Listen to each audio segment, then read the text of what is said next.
Get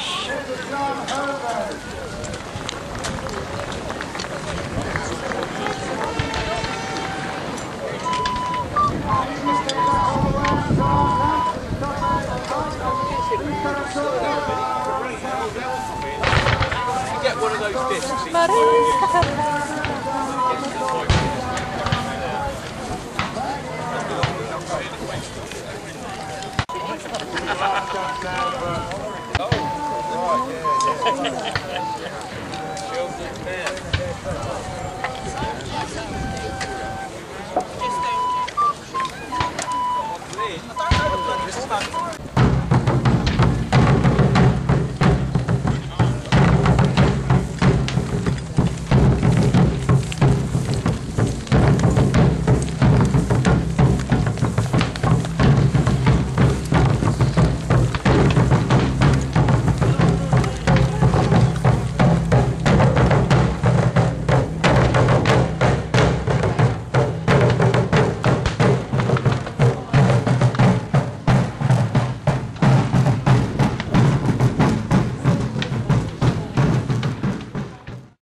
He has a scarf as well, which he is wearing in a different way across the shoulder.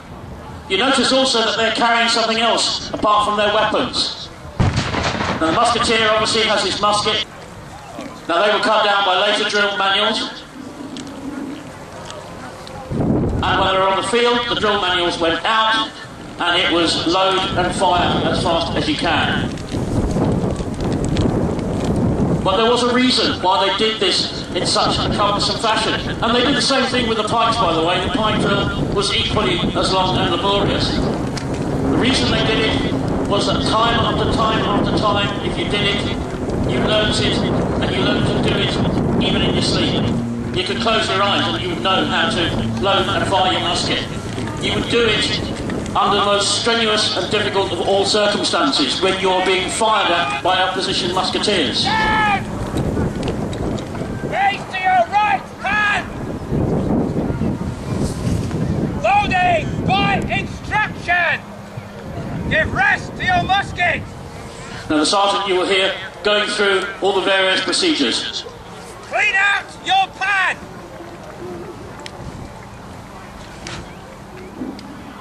Angle your primer! Now the primer is the powder that's used in the top part of the musket, the pan. A little bit of that is put in there and that will act as the ignition spark for the powder inside the barrel of the musket. Prime your pan with powder! Close your pan! Now these muskets are different from the rifles that you might have seen later on in history. Cast off and blow off loose coals! They tend to be very cumbersome weapons and not very accurate. Cast about your musket! Handle your charge! Charge your musket with powder! And you notice that they're loaded down the barrel. Now this has one major disadvantage. You have to load standing up, or at least sitting up.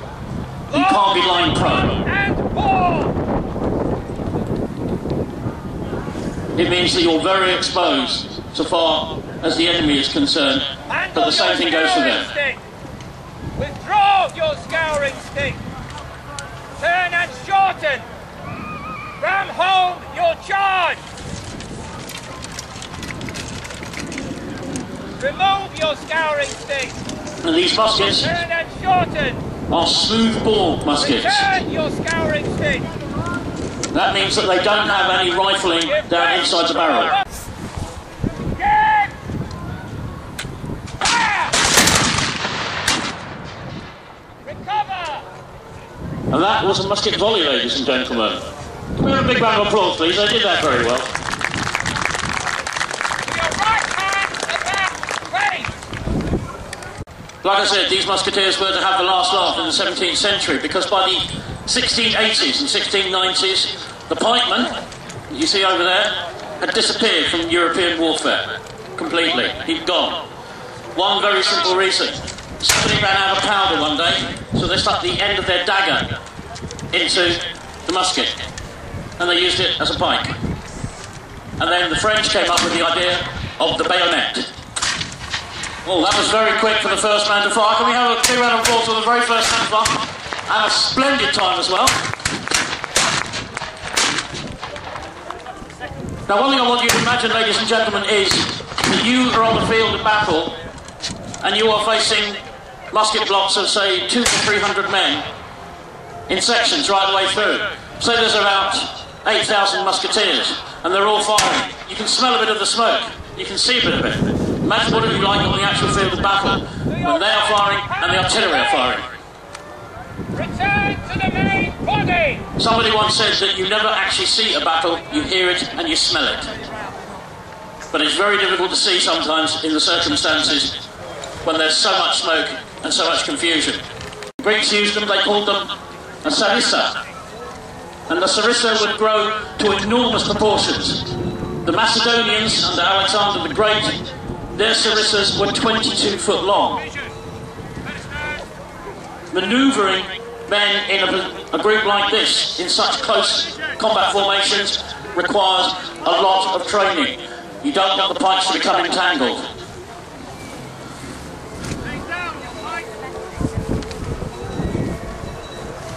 And there's some common sense things that you have to do. When they're laying down their pikes, they put their foot on the end of the pike to make sure it doesn't slip.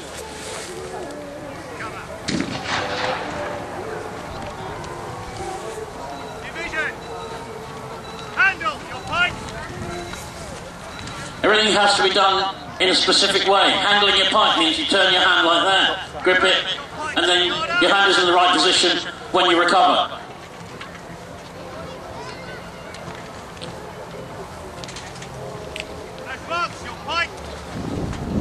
And as you can see on the back, we've got a couple of old soldiers who haven't seen action for many years. They have been re-recruited, as it were. And so far they're not doing too badly, although the one on the end there, on the right-hand man, he looks a bit bilious, I have to admit. So we'll have to keep an eye on him. Now you see the chart of pike. It's not every man's pike coming straight down. The pikes are meant to intimidate and they're meant to frighten the enemy. They're meant to be faced right at them.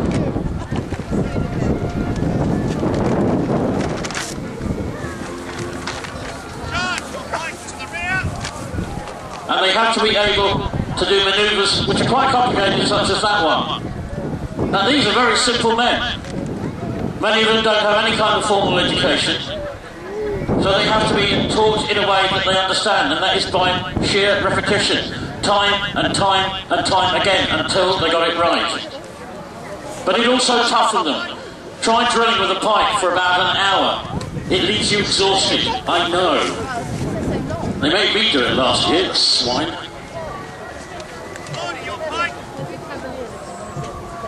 Now I mentioned earlier on that there would be a special move for when they're being charged by horse.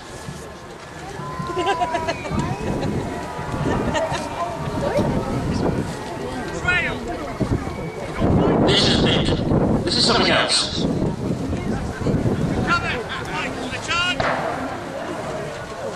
And now I believe we're going to charge for horse. There's a horsey prancing behind you.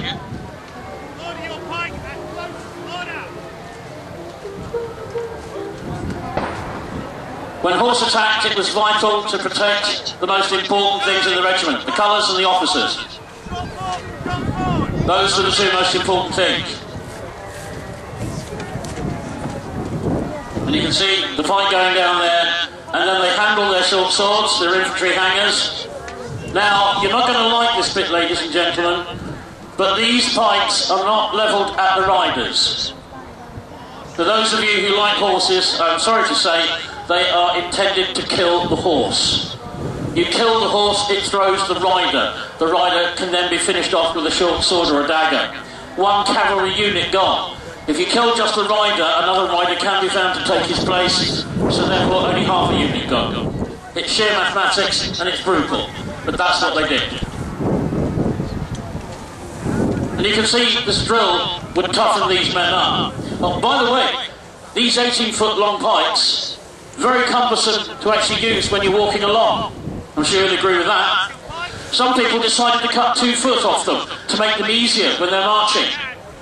And when they came up against the enemy, they found the enemy had 2 foot long more. Result, dead idiot. The basic moral of that story is size does count.